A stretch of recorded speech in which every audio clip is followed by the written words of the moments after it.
Coming to you from an undisclosed location somewhere deep in the heart of the Santa Monica Mountains, I'm your intrepid host, L.A. Marzulli, and this is On the Trail of the Nephilim. Welcome to another episode of On the Trail of the Nephilim. I think you're going to find this one really interesting, and I'll probably stay here for a while. In 2014, Richard Shaw and I went down to Paracas. We were also accompanied by Joe Taylor of the Mount Blanco Museum. We raised some money for Joe. He got hit by a tornado and rain damage, and Mount Blanco Museum. Great friend of the ministry, and we're a good friend of what he does also. Joe is the one that, look behind me, you'll see the two skulls there. Joe's the one that creates these one-to-one models of these very enigmatic, elongated skulls from Paracas. But the first time we were there was back actually in 2014. I think it was 2013, actually. And Brian Forrester, our guide, along with Senior Juan, and you'll see that in just a minute, basically took us into the Chongo's Necropolis. Unbelievable. I've been there numerous times since then. But before I get into that, a word from our sponsor, Virtual Shield. Apple has just announced a controversial new security update. The tech giant stated that they will scan every iPhone, iPad, and Apple computer connected to iCloud for illicit materials. Nearly 100 policy and rights groups have already come out against the update. But Apple isn't the only company doing this. Most tech giants breach your privacy in multiple ways, but you can fight back by using a VPN. This is why I love Virtual Shield. Virtual Shield adds an extra layer of security to any online account. It routes a user's online activity through their encrypted virtual tunnels. This prevents hackers, corporations, and your ISP from tracking you anywhere on the internet. Virtual Shield is my favorite. I highly recommend Virtual Shield. Get 50% off today by using the link www.virtualshield.com/LA. Once again, that's www.virtualshield.com/LA. So the picture is a little washed out behind me, and that's why we're flying the JPEGs in, and you can get a shot of this. It was, let me back up here. So Brian we're in the van, and Ron Moorhead's with us, Joe Taylor, Judd Burton, our archaeologist for the first trip down there, Richard Shaw, and we're filming all this. We've never been there before, no idea where we're going, and the van is taking us, winding us around all these back streets in and around Paracas, and we finally, kind of get off the main road onto a dirt road, and then this dirt road is leading us into it was bizarre. And all of a sudden, we're like going back in time. There's probably a 12 or 13-year-old boy tending a pack of goats, and there might have been 100 of them. And we stopped the van and let them go through. Richard jumped out of the car and got B-roll. It was just incredible. And we get out, and we start wading through sort of this verdant pasture land, which rapidly gave way to nothing but what you can see here, desert. Here's another shot of it. There's Senior Juan. This is several years later. He passed away a couple of years back. So Richard's passed away, Senior Juan's passed away. It's very bizarre. But you can see him here in the Chongo's Necropolis. Chongo's, it's one of the weirdest places, one of the strangest places I've ever been. And I'm going to run this video, so hopefully you'll be able to see it and give you an idea of just how strange it is. It is a necropolis, and when you go there, you'll see the Huacaros, the grave robbers, have come in and literally dug up, and they've been doing this for 400 or 500 years. So it's been raided. One of the very elongated skulls, the one that most people know at the Ica Museum, it's labeled Chongo, so people call it the Chongo skull. It was found not by archaeologists, but by the Huacaros, by the grave robbers. They ply their grisly trade, and when we got there, Brian took us in near one of the pyramids, and it's an adobe pyramid, and most of it is just eroded away. And of course, it's been has graffiti on it. It's been dug in and around the whole deal.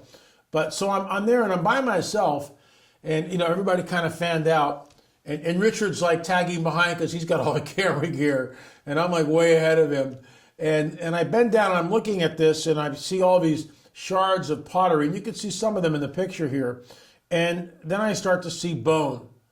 So bone and pottery, and I'm just going, oh my gosh, what is this place? Brian hadn't really said a word. In other words, he let us discover it on our own, which is really cool. So this is a shot of what Chongos can look like. I'm up on a high place here. I climb one of the sand dunes. And here's something else to think about. In the wintertime, the wind blows, and so the sand shifts. And so you can go back there 6 months later and not see the same thing. This gives you an idea of just what it looks like, and I'll run the video right now. And here we are in Chongos, and that's Brian Forrester. In the distance, I'm on top of a very large sand dune, which I've never been before. The wind is really blowing, so I'll speak a little louder. Here's David Greenhill walking towards me in the distance here. Here's a 360 of what Chongos can look like. Just incredible. Bleak, foreboding, shifting sands. Chongos Necropolis. Panoramic view here from on top of a sand dune in the Chongos Necropolis. In the distance are the pyramids. Let's go back so you can get an idea how far away we are. So, we led a couple of tours down there. Brian and I did one together, which was very, very interesting. And so after the tour, I stayed for like 10 days by myself. And we were accompanied by this gentleman, David. And Brian took us once again. We went out to Chongos. And as we were leaving the area, I go, wow, what's that? And it looks like a Clorox bottle, but there's something weird about it. So I go running to it. And it's one of these skulls here. And we were just blown away. Brian, on the other hand, went up the hill and he found this. He found 2 more skulls from this grave right here. So that's Brian holding the skulls. That's senior, I think that's that's senior Juan. And there I am in the Chongos Necropolis.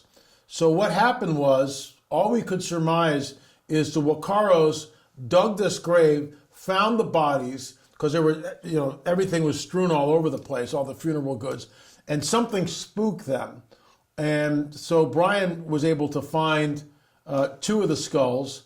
That's a shot of me with one of the skulls. So why are we so interested? What's so interesting about Paracas? Chongos is the necropolis, the graveyard, near Paracas, Peru. There have been numerous elongated skulls found in Paracas, and I'm going to get into that in the days ahead. What makes it different? What makes these Paracas skulls different from a human skull? And of course, we get into this in all of our DNA results, because we were the only team that I'm aware of so far that went down there, and actually it took us years to get the proper permits, and then we had different labs look at this, and what we discovered there was incredible. But here, once again, there's Brian, and we have to ask ourselves, okay, is this a normal human skull, or is it something different? In other words, are these genetically different from a human being?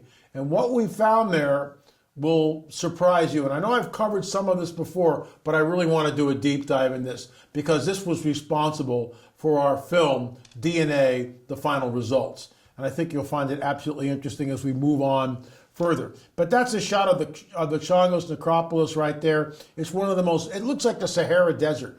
And when I was there a few years back, 2019, with Tim Alberino, we were in 4-wheelers, and we were driving around in the Chongos Necropolis. And we headed up the dune because I remembered that on top of this dune, you could see maybe one of the entrances to perhaps one of the underground tunnels. And we think there's a tunnel there. We're driving up the dune, And all of a sudden, Tim yells, "Stop, stop!" And I yell, "Stop!" because we're going to go over the edge. That would have been 150 feet straight down. But we stopped in time. We got out. The Jeep got stuck. That's another story. Because the dunes have shifted so much, that entrance which was there, we think it was an entrance. We couldn't get there because the moment we climbed down, immediately we were met with security guards from the plantation. So we never got to the area where we think, according to Senior Juan, there was a tunnel. Don't know. It's a very, very strange place. And some of these tombs go really, really deep. This one here, obviously, is very shallow. Very strange place, again. And I'm not, and I just want to make it really clear. I'm not saying that, let's go dig up some graves. That's not what we do. And we're not sanctioning that in any way. But the Wakaros, the grave robbers, go in and do this, and they desecrate the graves. And so there's no real archaeological dig. And what's amazing about it is even now they're not conducting archaeological digs in Chongos. And they really need to quadrant off the place and do some serious study there. Who knows what lies underneath the shifting sands of Chongos. Once again, the 22nd was the autumnal equinox, equal amounts of sunlight and darkness, as it were. And here we have the Octagon Mound in Ohio. So is it all connected? Absolutely. Why? LA, you just jumped from Paracas, Peru to the Octagon Mound in Ohio. Yeah, because it's all connected. Look, there is a hidden history that has been deliberately obfuscated from the peoples of the world. There's no doubt about this. The skull behind me, and I'll pick that up in further episodes, is that a human being or something else? And I've talked about this before, but you know what? We get new people here all the time. And I want to really do a deep dive on Paracas and what we found there and what we discovered there. And of course, that leads up to our DNA. So if you want the full Monty, Politics, Prophecy, and a Supernatural Report, you've got to go to Rumble, BitChute, or Roku. That's where it is. And you'll get the full Monty. I will be doing that in Studio One in just a few minutes. I'm on a plane today. I'll be flying back to Oklahoma. I'll be back in studio here on Wednesday morning. The house is coming along great. For those of you who want to continue to pray for that, it's hopefully in November we'll get to move back. So if I've whetted your appetite, and I pray that I have, do a deep dive yourself. Go to streaming.lamarzulli.net, streaming.lamarzulli.net. Download all 7 of them for a pittance of what it would cost to buy the DVDs. But if you want the DVDs, you can go to lamarzulli.net and purchase them. But I'll be talking about right there, number 6, DNA, the final results. And we'll be talking about the Paracas skulls, a very enigmatic, mysterious Paracas skulls. Are they human or something else? I think the latter. So let's talk about UFOs now. And there they are. Classic dome-shaped UFO. But they call them UAPs, unidentified aerial phenomena. Why? Because they want to distance, the powers that be, want to distance themselves from unidentified flying objects. So now it's okay to talk about unidentified aerial phenomena. So let's move on. Pentagon UFO unit in the Spotlight report mentions off-world vehicles not made on this earth. Pray tell, if they're not made here, where are they made? More importantly, who is making them? Folks, we're on the cusp of something. When they reveal themselves, everything on this planet will change. So this is really interesting. This came in from Terry. That's the second part of the email. And I think you'll find this interesting. And if you've got a story like this, pass it forward. Give it to me. la@lamarzulli.net. la@lamarzulli.net. That's my email. And I will read it right here. About the beginning of the month, I was driving in Kentucky and stopped at a gas station. Went in and paid $40 for gas in cash. Went back out and pumped the gas. Went back in and asked for my change and receipt. The woman standing there who waited on me the first time told me that would be $15. I said, no, I gave you $40 cash from the numbers on the pump I was on. She kept saying that would be $15. I went back out to the pump and checked the pump number, and the amount was rung up on it. It was something like $25 or $26. I went back in and repeated again. I paid you $40, and the pump, here it is. This is what the pump says. I need my change and receipt. The line was getting longer. Another cashier came up and started helping everyone else. I suppose this thing in human form came over, acting like a supervisor, asked me what was the matter. First of all, the woman that waited on me had a mask on and her voice was terribly muffled. For those of you, I get it. I mean, and they get behind, plexiglass shields and then you really can't hear anything. I went back in, so let me continue. I asked her to remove it so I could hear her when she was talking. That didn't happen. The supervisor had a mask on around its neck. It's very interesting. Now, here's where it gets off the rails. Now, I say it because of what I saw. When it walked over, when the supervisor walked over, it seemed like it struggled to hold on its shape as a woman. The bottom half was definitely not human. It had a round belly and a lizard tail curled up. Now, look, can I vet this? Obviously not. But these are the kind of stories that come across my desk, and I think it's very interesting. Then it quickly shifted back into the woman's body. The eyes were a big giveaway. The eyes were definitely lizard eyes, no eyelashes, kind of green, a different color around the edges. Now, the inside of the eyes was very hypnotic if you stared into them very long. They had clocks in a circle. So let's continue. The eyes had small circles of clocks around where a normal iris would be, but there was none. I didn't stare, of course. I looked away and asked what kind of contacts they were. The entity said they called them Roman clocks. Now, I wanted out of there as fast as I could go. Finally got my change and receipt and left. As I was leaving, something kept coming back to memory about the place. I'd been there a long time ago, and I had seen some of this before. It was just something you don't forget, but I never speak of. I saw lizard eyes and shapeshifters at the University of Chattanooga when I was there. Even the young men I talked to about it, according to a study group, they're already blending in with us. They have strange, powerful sensation coming off of them. It's so weird. It's very tangible. I didn't talk about this to anyone because I know no one would believe me. So let me just stop here. There's a film that's coming out soon. Tim Alberino and I were both on it. And in that, it talks about hybrids walking amongst us. And they interviewed Dr. David Jacobs. This was filmed, I think, 4 or 5 years ago, something like that. Certainly before the fire. So it's either 4 or 5 years old. And Tim and I are in that film. And I watched a screening of it last night. And Jacobs is talking about hybrids walking amongst us. In other words, and I realize, look, shots like this, stories like this are very unnerving. I can't vet the story. If you've got a story where you've encountered a hybrid entity or something like this, shoot me an email, la@lamarzulli.net, and I'll read it right here.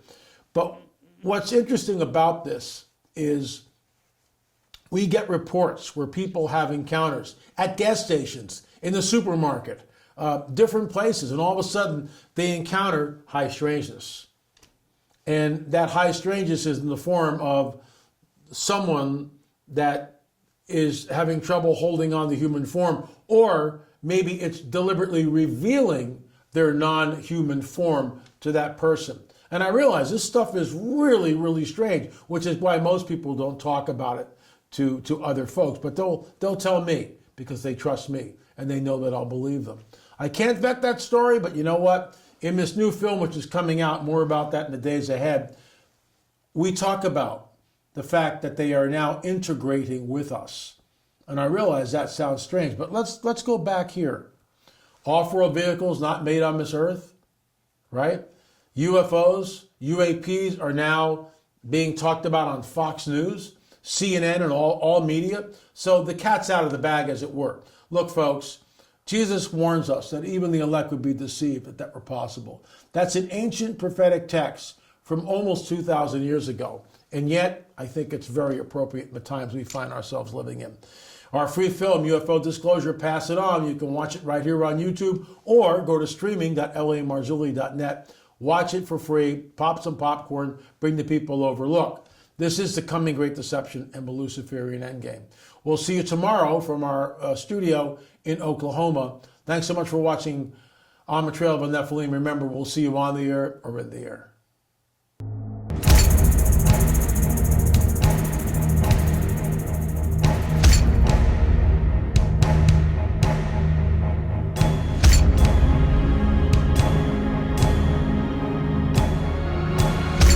Gonzalez Matthews. I've seen a UFO. I've seen a UFO. And I saw a And I saw a UFO. UFO. A UFO.